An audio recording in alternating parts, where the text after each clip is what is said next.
back to everybody. Welcome back to the afternoon session. I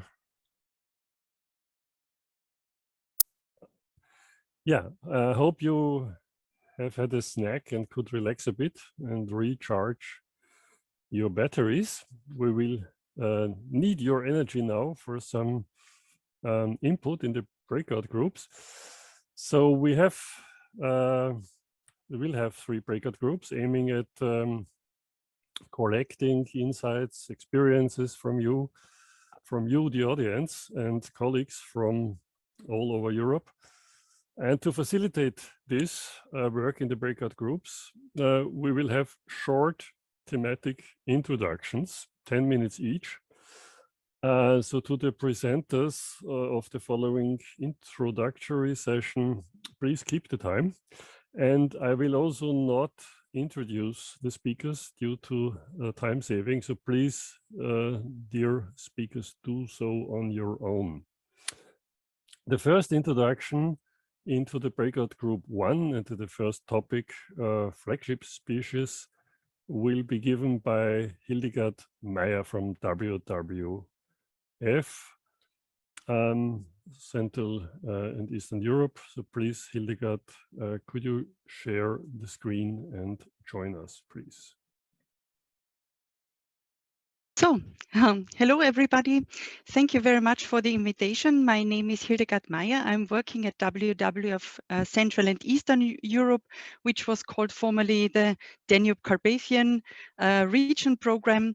I am actually working as a project manager, so I'm not a full inside scientist like we had the discussions today in the morning. Very interesting. I would rather talk today about 2 projects we are running together with WWF Romania, the Connect Green and Safe Green project. And I would like to highlight the importance of the ecological connectivity in the Carpathians in my speech.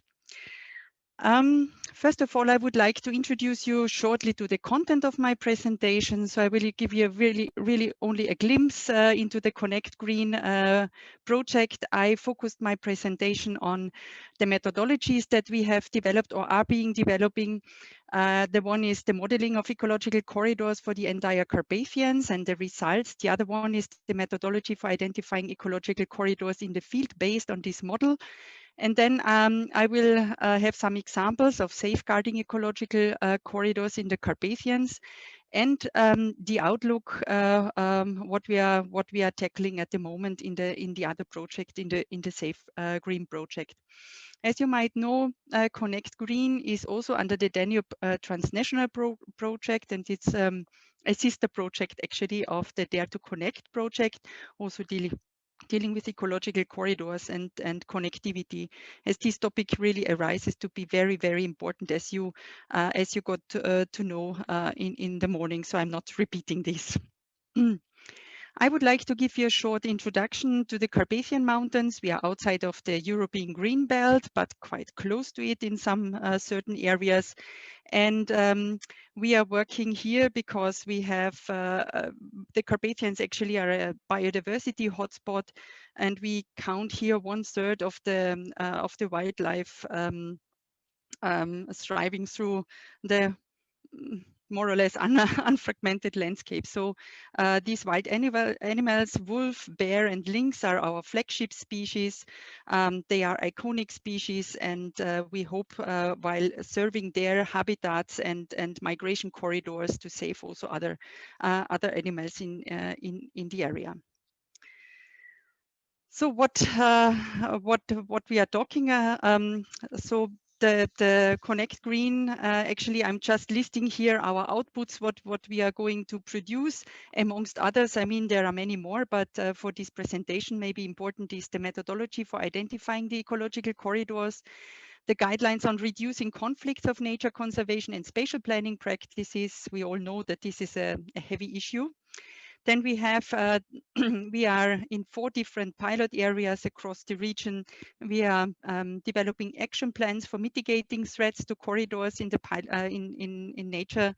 By using an active stakeholder engagement process, we are building capacity for protected area staff. We will have a protected area conference in autumn this year, and we produce an e-learning tool and also have a web platform where you find all the data and all the information about the projects.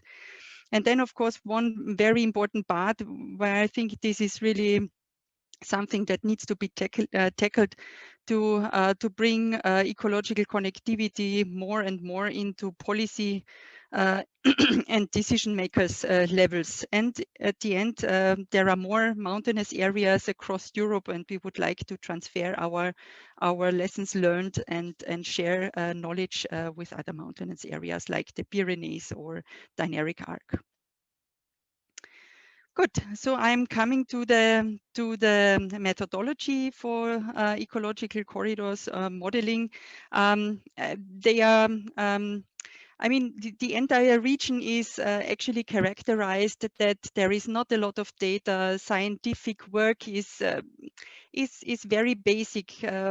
Also, I mean, you might know the regions. It's also a question of money and so on. So we try to really cover all the countries, also from the Czech Republic down to Romania, also including Ukraine, Slovakia, Serbia, Hungary, and there are 7 countries, sorry, and to harmonize and to find a methodology that can be applied in all the countries and are adopted by the parties to the Carpathian Convention. It causes a lot of discussions, a lot of engagement of stakeholders, and a lot of thinking what could be the easiest way to provide such a methodology. The methodology actually, or the modeling of this ecological connectivity across the Carpathians is actually a data-driven methodology, although data are constantly coming in and we are updating the model. Then it was built on the habitat suitability modeling according to Maxent. And then according to experts' input, the definition of core areas and stepping stones have been done. And a circuit theory modeling the habitat connectivity was applied, and the identification of migration corridors for these 3 flagship species was done by the least cost path approach with a linkage mapper. And of course, in the end, we had, or also during the process, we had a lot of experts discussions and feedbacks by them that went into the model. Of course, you know, the model cannot be like the reality, but at least it gives us a hint where to look at and where the critical areas are. So here you can see the result for the Carpathians. In red, you can see the pilot areas. They are the polygons of the pilot areas. So we had one on the border of Czech Republic, Slovakia, Beskidi, Kysuce, a pilot area. One we had in south Slovakia and Hungary, and a very huge one between from the Apusén Mountains in Romania down to the Iron Gates in Serbia, and a more little one between the Piatra Craiului National Park and the Bucegi Mountains. And here you can, this is the overview, and you find the link there where you can see it. And then if we scroll in, or we zoom in, you can see how detailed this map is being done. So there were some definitions for the badges of suitable habitats for migration zones and critical zones, and you can find it there. And this is the basis actually for working in the pilot areas where the experts adapted and modified and verified the model through field monitoring of species and for the occurrence of animals and fauna mortality. A barrier assessment in the field was done, and the barriers could be roads, railways, fences, waterways, non-forested areas, built-up areas, and so on. And these were the methods that were used were online applications to capture data in the field, camera traps and animal tracking tracing. I think these methods are known to all of you. And the result was that we have a very detailed map of the pilot areas, even zoomed in into the critical area. And then with experts together, this is now taking place. We are defining measures that could improve the situation of this critical area within the ecological corridor. And the measures especially proposed for this pilot site, I'm showing here the pilot site of the Beskidi Kysuce. This is a part. This is one part of the critical area I've shown you in the map before. And for this area, we proposed to set road signs for speed limits and some visual deterrents for wildlife to avoid mortality on roads. And then there is an underpass, for example, that will be extended, or the road will be extended, and with it the underpass. And the recommendation is to look closer how this underpass should be developed. We have developed some guidelines for how to build such measures in our former Transgreen project. So the recommendations are also based on these findings. And then for these non-forested areas, some planting of shrubs and trees were suggested.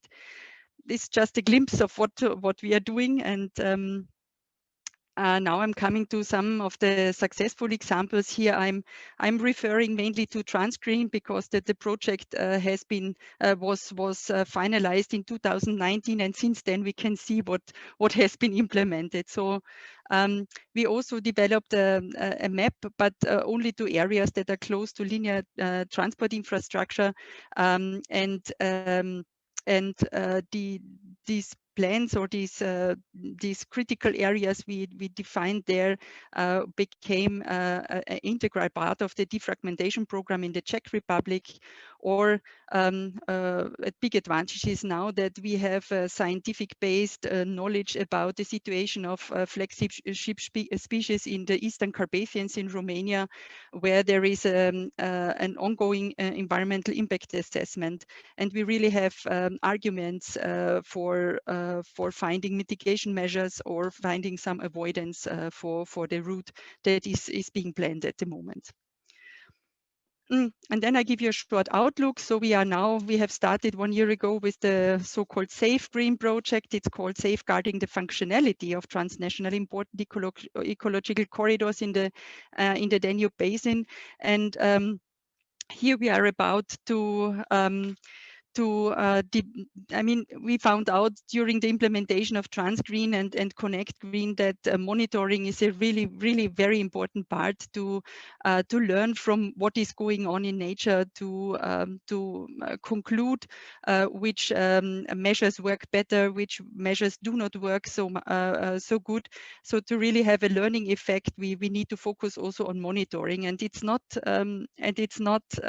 obligatory to monitor connectivity. So we are at the moment, together with the Environment Agency in Austria, developing a methodology for structural and functional connectivity. And hopefully in 1 year's time, I can tell you more about this. We are fully engaged in setting this methodology up. Good. This was it in a nutshell. I'm happy to talk to you during the breakout groups, and here you can find our contacts from my colleagues. And yeah, thank you very much for your attention. Thanks a lot, Hildegard, for this different perspective on corridors, from the perspective of focal or iconic species. Those who are interested in that topic and helping us to establish linkages between these different perspectives are invited to join the breakout group. This group will be moderated by Lukas Ende from the Austrian League of Nature Conservation, and Karin Kober will be the rapporteur, and Hildegard will also be present there to possibly also give some more details. The second introduction now is given by Stefan Fuchs. You know him already. He's giving a short introduction in the topic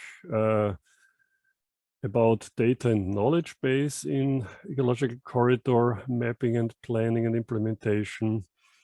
So please, Stefan, the screen is yours. Thank you very much, Thomas. And the screen is shared, I guess. Yes, it is. Yeah, so let me give you a short glimpse of data sources and possible problems linked to them.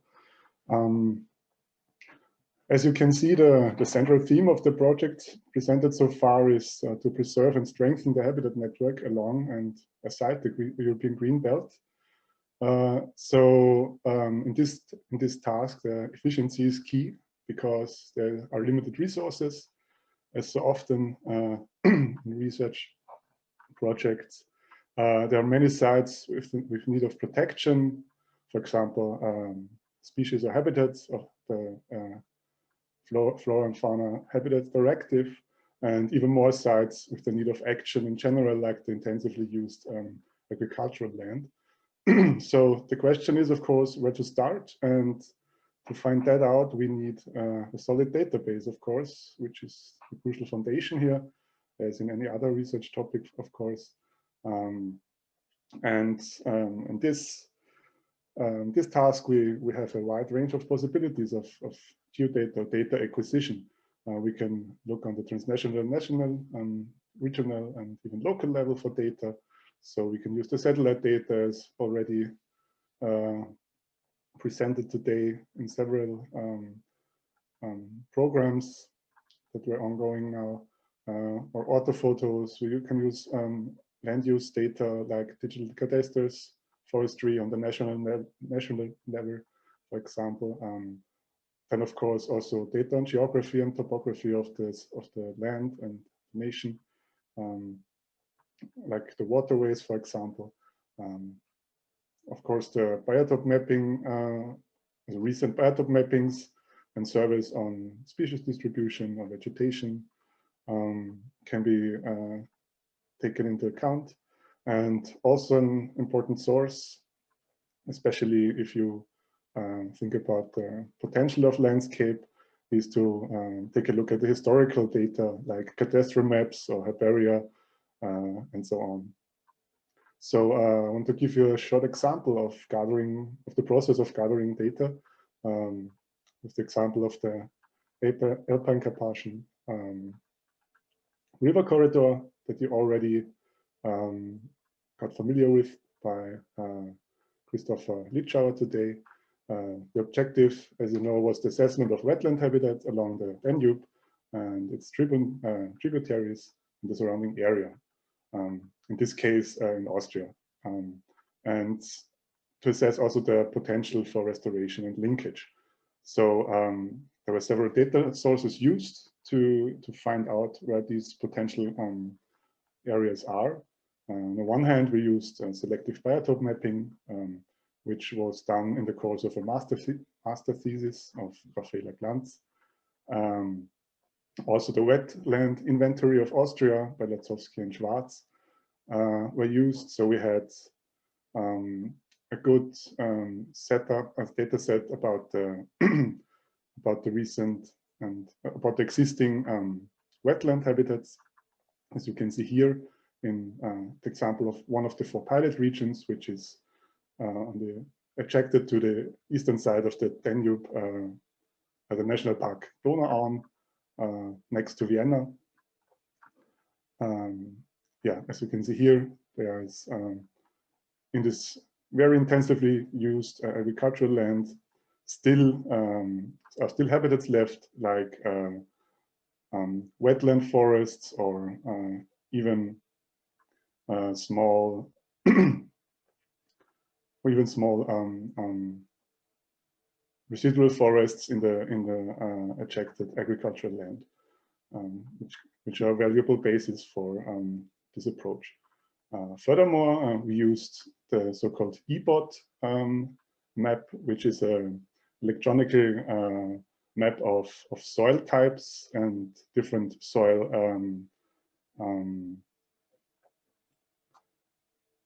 soil capacities for whole of Austria. Then we use the soil types for our regions and the water conditions of the soil for the area, which look like this. There you could see where those soils are with a higher potential for restoration of wetland habitats, and where the ones that are not so feasible for this project. Yeah, on the other hand, as I said, there were the moisture or the water conditions of the soil, which you can see here as well. And last but not least, we used historical land cover data or land use data, to be precise, namely the Franciscan cadaster from the second half of the 19th century. So we could see what the historic use of the land was, and so we could point out those areas that were used as meadows or which were even like swamp like habitats. After that, we evaluated this information and aggregated the data, and the product of it was a map with the potential of connectivity of the landscape, where that shows us the areas where measures to restore these wetland habitats are the most feasible. Another topic I want to give a short glimpse of is citizen science. This approach has become more and more useful in the past couple of years, or in the past 2 decades. So because it's a good tool to combine ecological research and environmental education and the observation of natural history. This gets much more easier due to the technological developments of the last years, like smartphones and GIS-based web apps, simple user interfaces, and so on. And for example, the app iNaturalist is a good example of the citizen science approach, where the public gets involved to generate valuable data. And in the case of the iNaturalist app, these findings of the public gets validated by experts. So also the quality of the data can be ensured in this way. So with this approach, several analyses had been possible, for example, in the fields of phenology, landscape ecology, macroecology, and also in terms of species, for example, distribution of species, the population dynamics, and invasive species impact. Of course, having such a broad palette of data sources, there are also quite a broad palette of problems and challenges that can occur. So one of the issues could be the accessibility. There could be boundaries set by costs of data or permissions to get these data, or simply a language barrier, which makes it difficult to use data sets or reports and so on, or simply just the lack of data for some regions or for some information. The comprehensiveness can be an issue.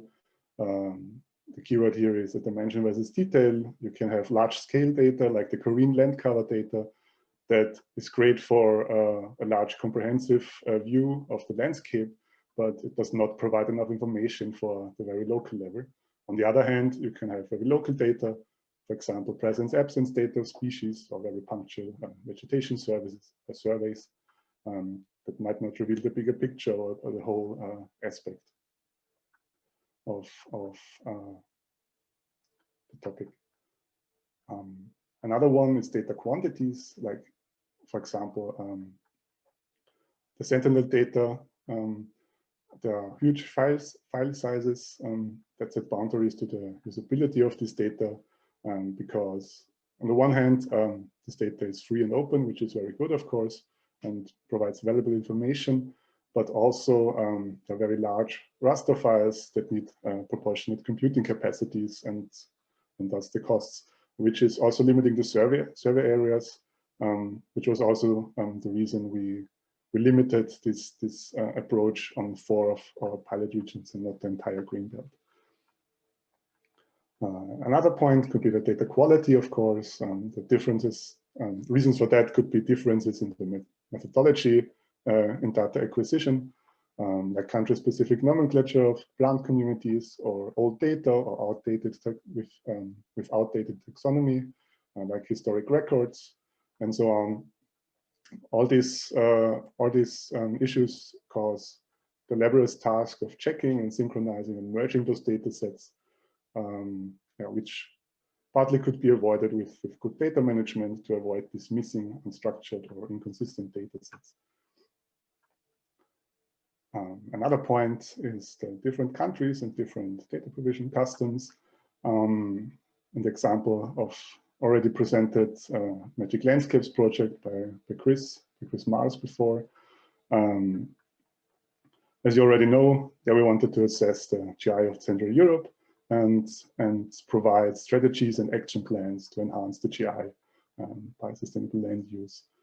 So as you know, the Greenland data cover was great for the transnational scale, but the question here was how to get to the regional scale.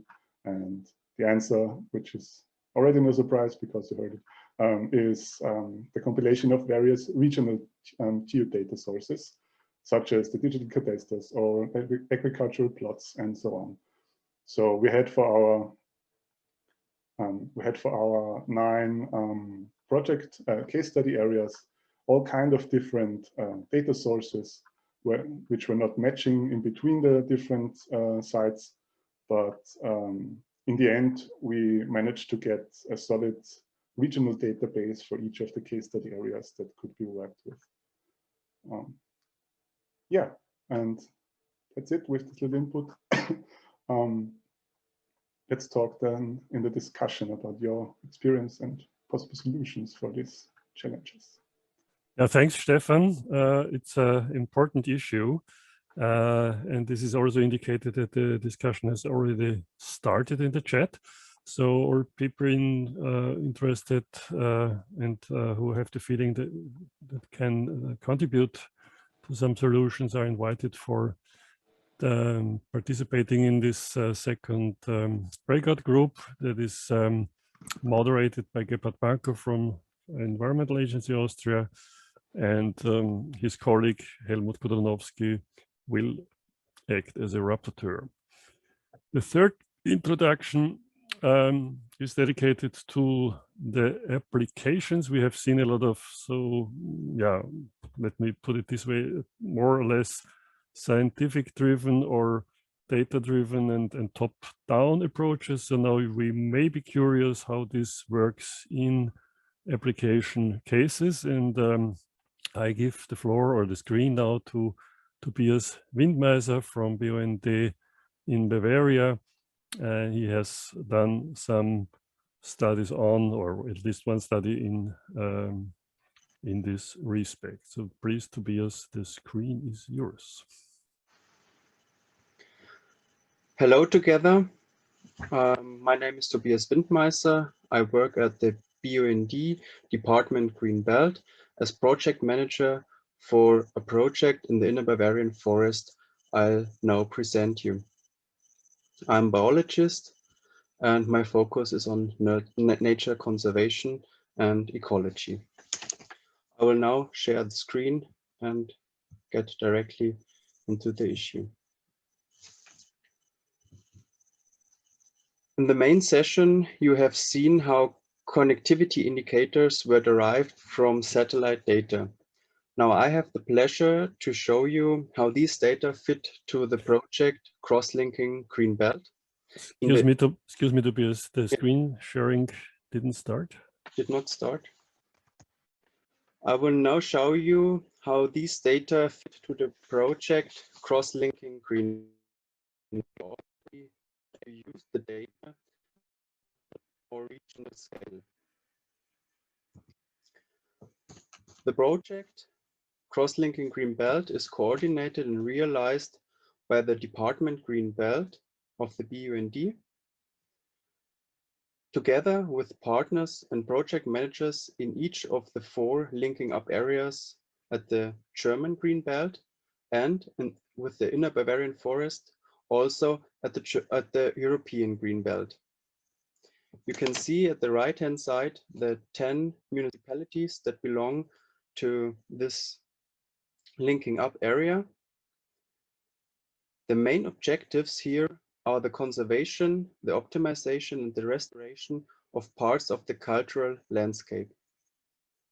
Therefore, the main measures are felling, especially of spruce, and the conversion of fallows into species-rich meadows and pastures.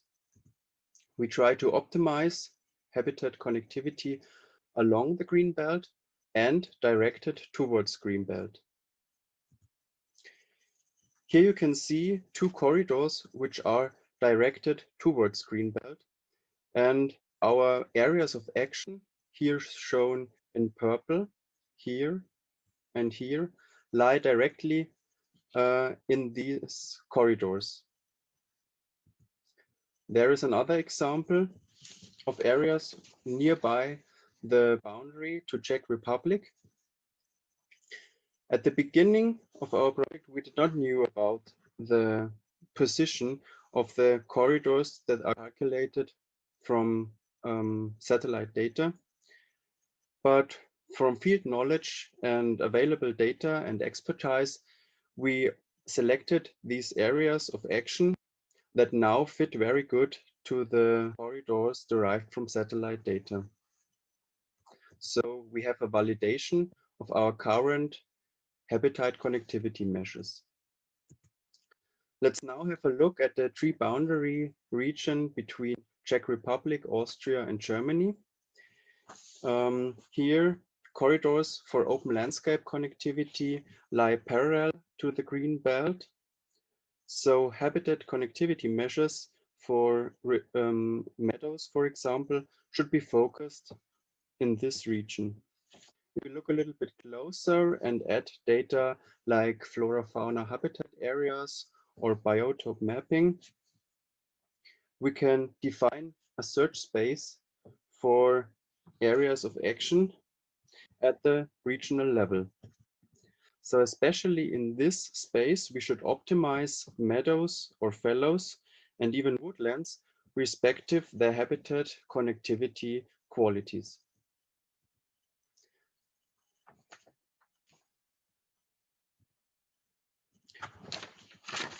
But we have to look also towards weaknesses of the approach. This core area, shown in blue, is near Heidmühle, and this should be, according to the corridors that were calculated, should be connected in the shortest way with open landscape that is surrounding. But as this region is densely grown by woodlands, this seems not to be very practicable. Though there's a nearby flora fauna habitat area in this valley, and biotope mapping indicates that there are existing or at least ancient open habitats. So in this case, you should displace the corridor towards a more promising position, even if the route is a little bit longer. Another example is Mount Finsterau, where the calculated corridor makes us believe that there is a definite line for habitat connectivity, but biotope mapping indicates that there's a very broad corridor of habitats. So the Dare to Connect corridor reflects very well the ridge between Maut and Finsterau, but it neglects that there's a rather net of habitat connectivity which goes along and across this hill range.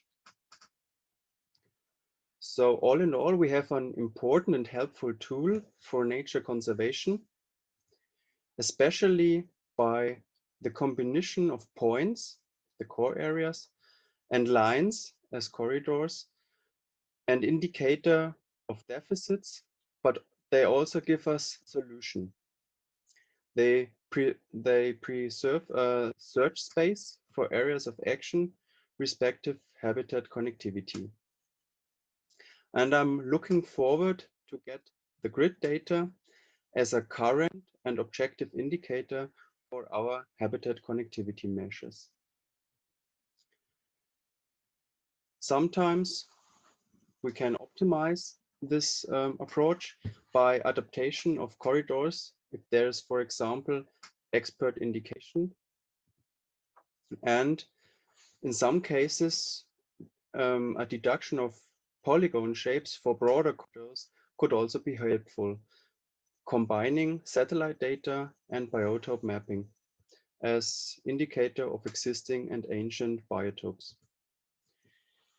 To get a completely convenient tool that supports us in the practical work for nature conservation and our landscape and species, so that pictures like that can be seen more often in the future. Thank you. Yeah, thank you, Tobias.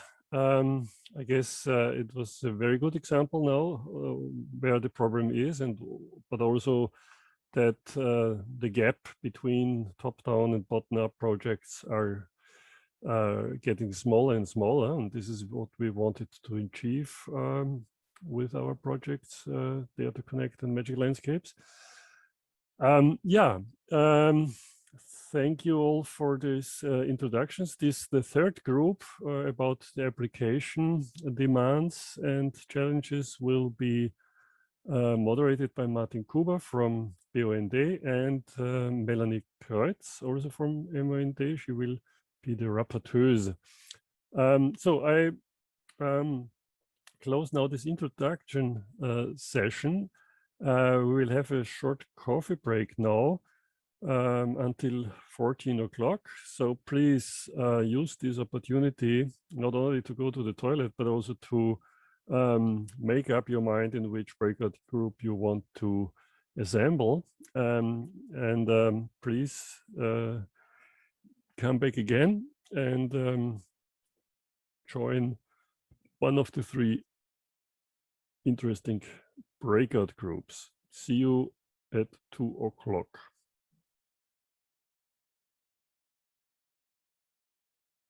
So, welcome back after the coffee break now. We will have now our announced working session. We will break out into 3 groups. But before we do so, let me announce Mrs. Isabella Kremnitzer from Event Partner, and she will give us some technical instructions regarding the breakout groups. Please, Mrs. Kremnitzer. Hello, my name is Isabella, and it's my pleasure to give you a brief introduction to the workshops. As you know, it would really be appreciated if you keep your camera on to allow just a direct interaction with the leader of the workshop and of course with the other attendees. With respect to the microphone, however, it really is recommended you keep it on mute, unless of course you want to say something.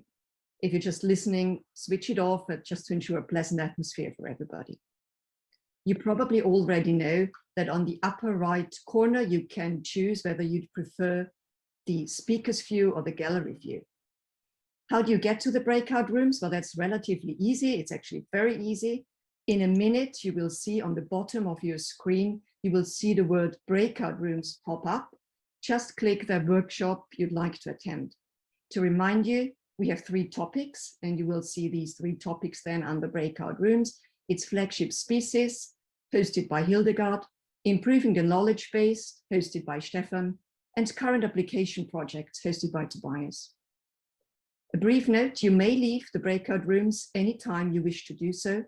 This will take you back to the main session.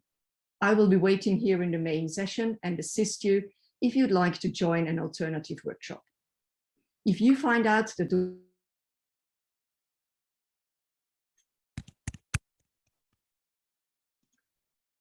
Entschuldigung, ich hab die stumm geschaltet. Isabella, I can't hear you now. There was suddenly the... Yes, okay, I just learned that no, it's okay. Our host put us on mute, but I'm back again. I was just saying, if you'd like to leave the workshop, the breakout group, you may do so at any time. This will take you back to the main session, and you may then choose to go to an alternative workshop. You may also do so if your workshop, for example, is very, very crowded, then you may decide to maybe have a look at another one. Maybe there are less people there. So remember just to be active and then to be back at 3:10 for the summary of the breakout outcomes. We will send you a brief alert when the time is over. So it's now time to choose the breakout rooms. I will open all breakout sessions now. So you see on the bottom of your screen, you see breakout rooms pop up. Just click that, and then you can choose the workshop you would like to attend. Just click on the workshop you want to join, and then right to it you find join, participate, or teilnehmen. Yes, okay. Everybody back again in the plenary, hopefully. If so, yes, I want to welcome you back. And our plan is now that we hear from the 3 rapporteuses from the breakout groups, what has been discussed there. And I just start with the first group who discussed about flagship species, and according to my notes, Karin Kowal is the rapporteur. Please, Karin, the floor is yours. Okay, shall I share my screen or just talk about it? As you like. I mean, have you put it down in this PowerPoint? I have put it down in the PowerPoint, of course. You can then share the screen, please. Okay. So, do you see it? Do you see my screen? Yes, but not the presentation mode. Okay, so I just have to, moment please.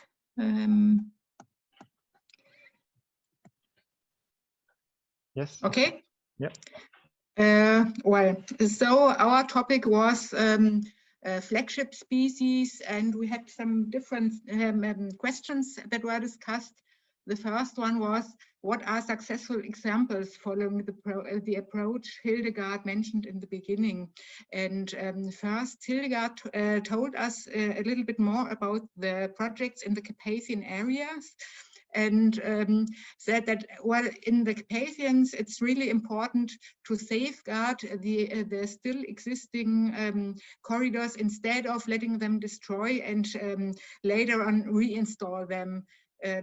So we have a different situation than in Western countries, where we mainly have to establish corridors and not safeguard them. In her projects, main successes was achieved by combining science practitioners and politics, and raising awareness by showing importance of ecosystems for resilience, preserving climate and animals. We discussed that especially along for transportation, which is a main impact on habitat connectivity, there have to be guidelines for mitigation measures so that the main corridors can be preserved. And it's important in the Carpathians, because in the Carpathians up to now we still have weak structure which will be empowered. So effective measures have to be taken to prevent the corridors, the existing. And the guidelines were uptaken by IENE. Action plans were made, and they were and measures were integrated into international action plans of protocol of biodiversity implementation. And some cheaper measures could be implemented during the project of Hildegard at WWF. Second question was, what makes a good corridor with positive effect on different species? And Petko mentioned that the green belt is characterized by very different types of habitats. So there is not one resolution for all the green belt. And we ought to look not only on large carnivores in the green, we ought to take into view the green belt in a wider sense, not only in the narrow green belt. And Hildegard said that, well, we have to discuss habitat connectivity as a whole, and what we need is complex mosaic systems in agriculture, but in forestry as well. And we ought to focus also on common species like red deer, amphibians, and plants in the connectivity schemes. Another question was tensions and conflicts with landowners and communities by the protection of predatory species. Well, it was mentioned that the problem is that animals are coming closer, wild animals, because heavy habitats are getting smaller, and so different problems are resulting. For example, bears emptying dustbins and entering hotels in Brasov, and well, or the news in Greenbelt region, which was fought by hunters, or a bear crossing Slovakia and getting trapped at the new wall against refugees. And well, there are several conflicts, also the conflict which is in very highly discussed in Germany, whether the wolf returning is a danger for shepherds. And well, we discussed that not the wolf is the problem, but the agricultural policy. So, and Petko laid the focus on that key point for re-establishing these animals is the acceptance of local stakeholders. And so we have to find a solution to get them into the boat. Well, and we're coming to the last question, which is flagship or umbrella species. What are the criteria? Which species do we need for habitat connectivity? And habitat connectivity in the sense of awareness raising, in the sense of monitoring, in the sense of how and where to establish a corridor, which is quite different questions. And is, for example, for awareness raising, well, in sometimes it's nice to have a larger animal, but especially bear, wolf, and lynx, well, they have the conflicts. Wildcat in Germany is a little bit different because it's smaller, but we discussed whether tiny animals and plants might in some ways be the better species for awareness raising, because it's not so conflictuous, and because well, citizen science is a very important awareness raising measure, which is really loved by people. And for example, people well, there is a rising community monitoring butterflies, for example, and so this is well, a quite nice approach. And so, well, Well, there were some other, I have to look. Well, umbrella species, for example, ought to be chosen by the habitat type we want to establish. It might be nice to select more than one species for a specific habitat type. Well, common and popular species are maybe better for awareness raising. We ought to could talk about large carnivores as controllers of ecosystems, for example. Well, well, we talked about whether a red deer is a quite important art for reconnecting habitat patches because of its my English is leaving me. Well, but it's not so important. Well, one conclusion was you ought to use species depending on the target, what you want to reach by the specific species used. And well, and Karin in the end said. Mentioned the concept in Germany, concept on ecological networks on the national, regional, and local level, and we discussed that while monitoring is really a very expensive way but monitoring is very important to have reliable results of our measures, but it's expensive, and so we need to have a concept for it. Well, more research would be important, and I think.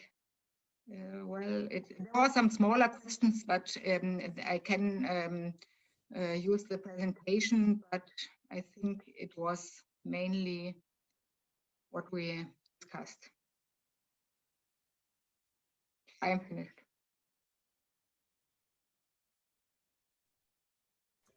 Yeah, thanks, Karin. When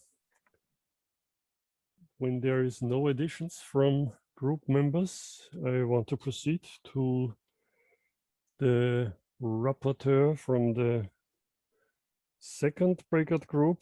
So the floor is now given to Helmut Kodranowski from. Can you, hi to everyone. Can you see my yes, we do. Presentation? Yeah, thank you. Okay, let's, but I can't move on.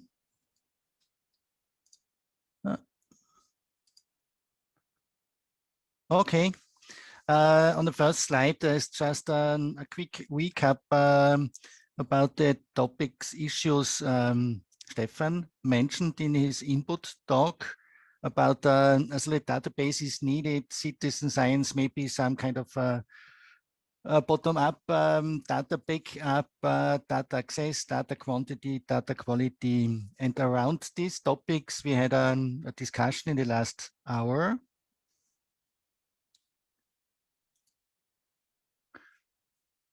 Okay, if you're doing analysis of a larger region, you have the European-wide data, but you have also data from different countries, and these data are often based upon different methodologies and scales, and that's always a big question, and there's a lot of effort necessary to find methods to overlay, intersect, and analyze these data sets of different scales and methodologies. When you are talking about European-wide data sets like the Copernicus data, analysis on the European level on your home PC is possible, but software skills and analysis knowledge is still needed to conduct these analyses. So sometimes you have the data, but you need some more experts on the software sides to conduct these analyses. What we talked a little bit about is that result review is very important. And maybe one good point for this review of the results is a combination of a top-down and bottom-up knowledge process, so that you have local experts. The local experts will review the results from the top-down processes, and so it's an interactive, interlinked process to improve the results. Okay, we discussed a little bit about the multi-scale issues. So it would be really cool if we have the global connectivity scale and then view on this connectivity, and then you can zoom in, but not always all the data is available that you can zoom in over all levels. We had a colleague from Kosovo, and we identified the real need for capacity building and knowledge transfer for data collecting and data structuring, because there is no data available in countries like Kosovo, and there's really a big need for this capacity building. If you're talking about the results, maybe we discuss a little bit, is there a tool or app where the findings of the analysis can be translated to the broader public? So that's still open because we didn't find a good answer. One question is of the missing data, because sometimes they tell more about the things, the missing data, more about the reality than the available data. So maybe it would be good to have to fill up some kind of list of missing data. And what we identified and talked about is that some kind of metadata repository or platform, especially for transboundary projects would be very, very important. Okay, this was from my side. Maybe Gebhard has something to add. Yeah, so especially when you mentioned, or when we discussed this missing data, so Christian mentioned, okay, they are telling a story of its own, and sometimes we should really be very careful not to fall in this trap that we measure those things that are easy to measure, like, I don't know, remote sensing is quite easy, but are they really meaningful? And so we discussed a bit this, what Hildegard mentioned in her talk, this bridging the structural connectivity to the functional connectivity.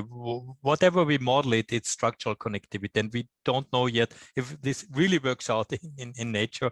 So we have to be very careful to amend our data with those that are really meaningful, and not only measure those things that are easy to measure. But just to get it right now, I mean, this missing data, do you mean data about some things, some species, for instance, that are not there?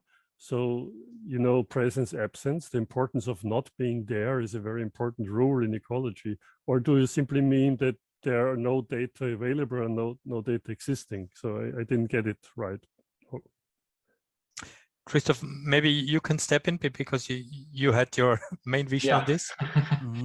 It's both, actually. It's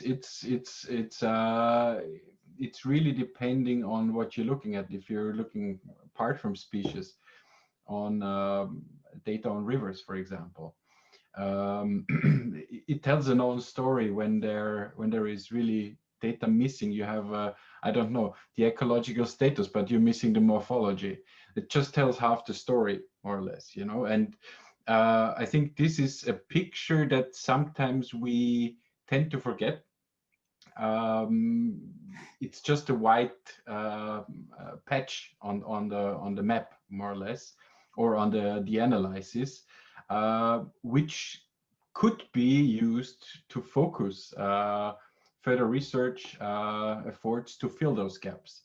So I think this is Sometimes it's very important, yes, to know which data we have, but which data do we miss actually, be it species, data on I don't know, morphology, on whatever it is, you know, and I think that's the mixture of both. Okay, thank you. Now I got it right. Yeah, thank you for the report of discussion in group 2. Let's move on now to the breakout group number 3, and they had the task to discuss about the challenges in application. So may I ask Melanie Kreitz from BUND to report what they have found.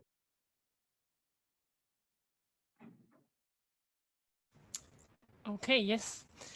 So coming from this presentation Tobias gave us of this concrete implementation project based on yes, combined with the data from the DaRe to Connect project, we were discussing about these current application projects and the current experiences in connecting habitats, landscapes, and protected areas along the European Greenbelt.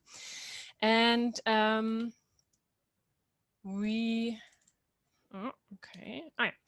okay, and we were discussing about yes, how to implement this green belt. So how to transfer also the scientific data into concrete plans and activities to improve transboundary and transnational ecological corridors and networks. And we were discussing about best practices, if they are already there. And we found many of best practices in cooperation along the European Green Belt. So many colleagues reported that there were projects and cooperations across borders to support ecological connectivity, but it was obvious that there are also some obstacles and problems, because these already existing good examples are mostly implemented in projects, so in funded projects which are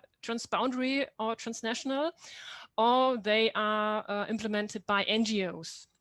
So yes, we talked about these basic conditions.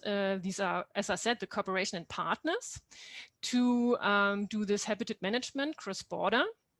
And obstacles are some basic obstacles, like the different background of the different people and countries in the administration systems and spatial planning and policies.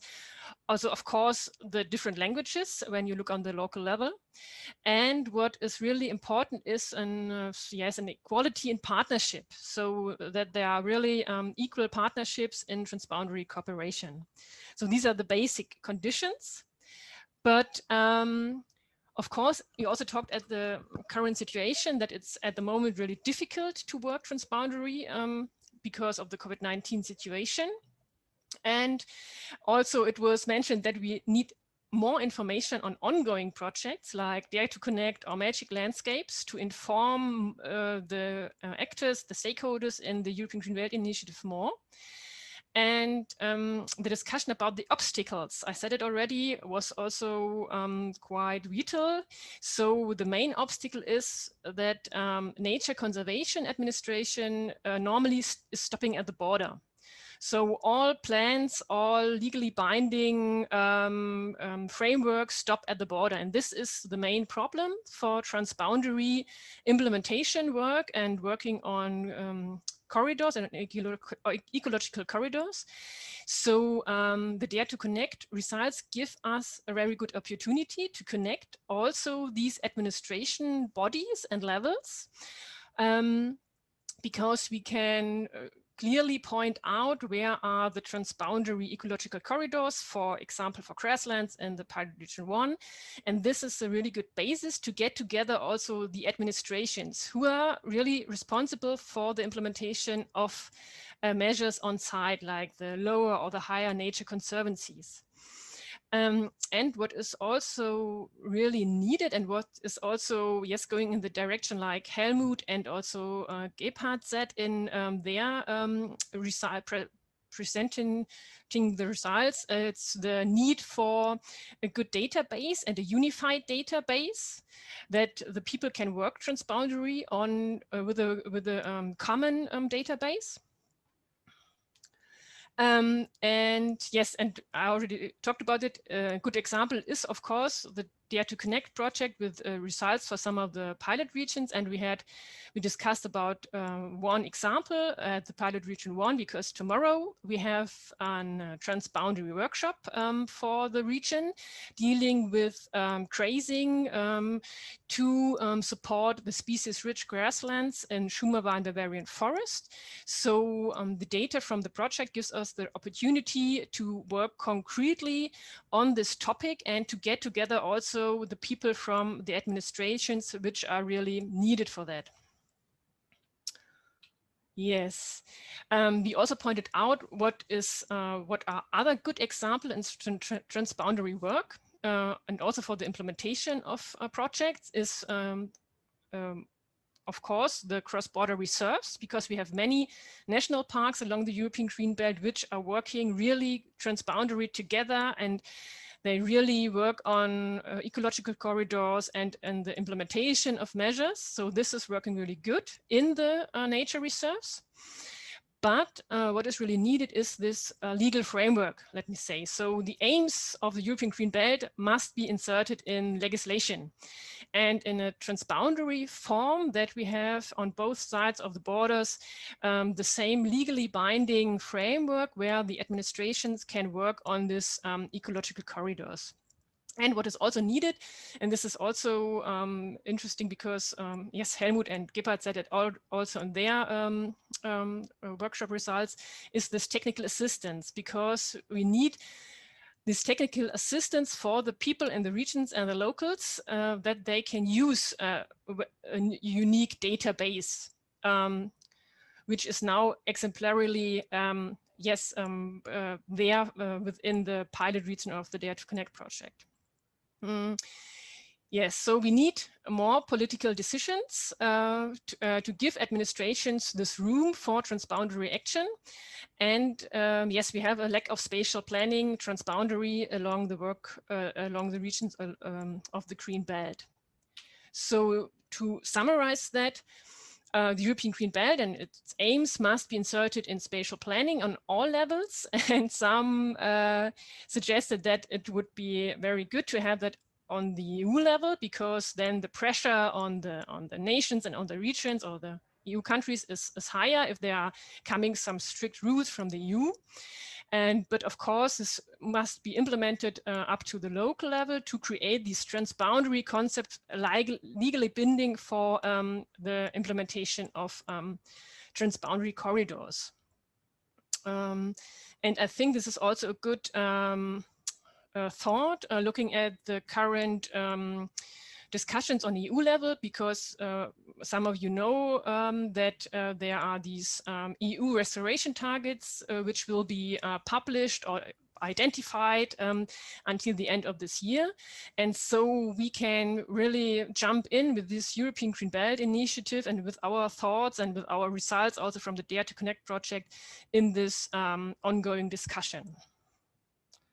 Okay, I think, yes, and we discussed also the future tasks. So if we have these legally binding framework, transboundary, of course, it's our task as stakeholders of the European Green Belt Initiative to create more corridors between core areas, transboundary and along the Green Belt, and also to focus more really on concrete restoration.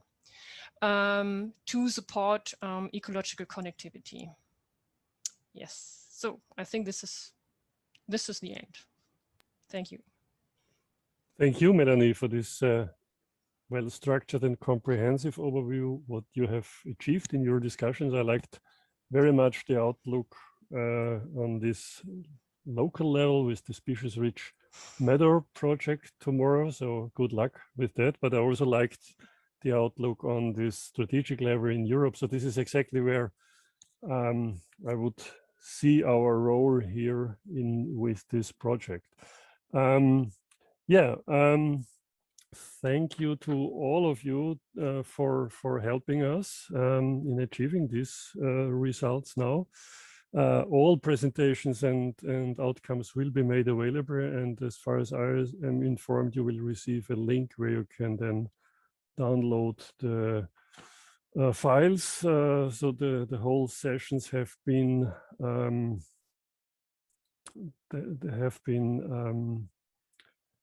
stored and recorded and will be stored for a couple of days.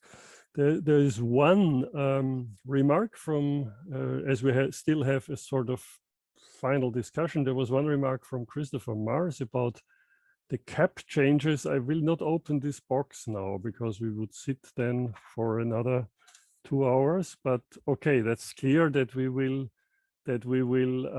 try also to influence other policy fields, not only the restoration playground.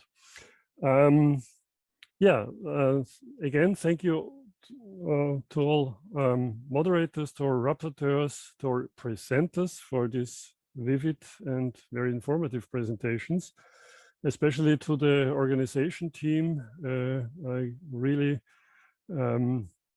thanks for your support, for the technical support, to event partner, for the colleagues and friends in BUND, the EGP office. It was a very nice cooperation in not only the project, but also preparing this conference. And a special thanks goes to Stefan Fuchs, who had the burden of organizing it, or I was just the speaker today, but he made it possible.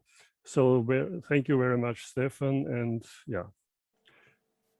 Thank you, Thomas. Good, then I hope we will see us again in maybe nicer circumstances after the COVID crisis. So we are all longing for personal encounters now, but nevertheless, I guess it was a fruitful meeting today. We made the best out of it, and I guess at least from my point of view, I learned a lot today. Thank you. Bye.